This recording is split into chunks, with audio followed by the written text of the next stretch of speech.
Hi, I am Sunbeam, and today I am standing in front of Vito Conci's following piece. In 1969, Vito Conci was asked to create a piece for the exhibit Streetworks 4, which was organized and sponsored by the Architectural League of New York. The only requirement given to Acconci for this piece was that it had to take place in a street in New York City. With these instructions, Acconci came up with the concept of following piece, his new performance piece. For 3 weeks, Acconci would follow around strangers he would pick at random in the streets of New York and take notes about his findings, following them from public place to public place until they entered a private dwelling where Acconci could not enter. Acconci took notes about their physical description, their whereabouts, and the times of all of their in and outs. In Acconci's words, following piece potentially could use all the time allotted and all the space available.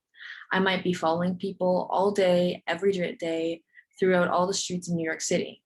In actuality, following episodes ranged from 2 or 3 minutes. When someone got into a car and I can grab a taxi, I couldn't follow, to 7 or 8 hours when a person went to a restaurant or a movie. In his notes, Acconci wrote that his shortest following was 5 minutes and his longest was 5 hours.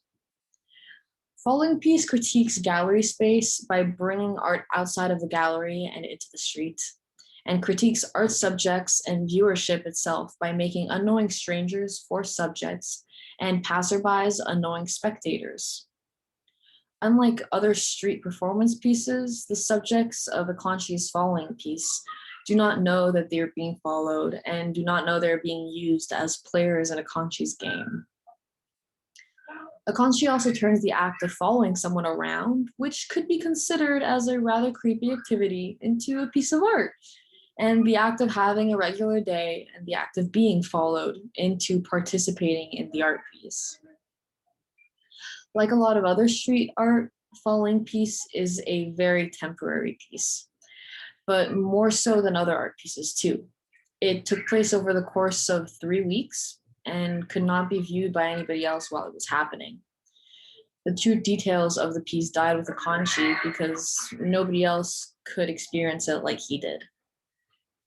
Acconci, like in a lot of his other pieces, uses his own body to complete this piece. He gives up weeks of his time just to follow around different people, giving up any kind of control as to how he spent his time and where he went. He lets himself go to where other people are going with no choice as to where to take a break and where to stop following them. J.P. McMahon said it best in his article titled Vito Conci's Following Piece. In essence, following piece was concerned with the language of our bodies, not so much in a private manner, but in a deeply public manner. By selecting a passerby at random until they entered a private place, Acconci submitted his own movements to the movements of others, showing how our bodies are themselves always subject to external forces that we may or may not be able to control. Vito Acconci once said about the piece, "I am almost not an I anymore. I put myself in service of the scheme." Thank you.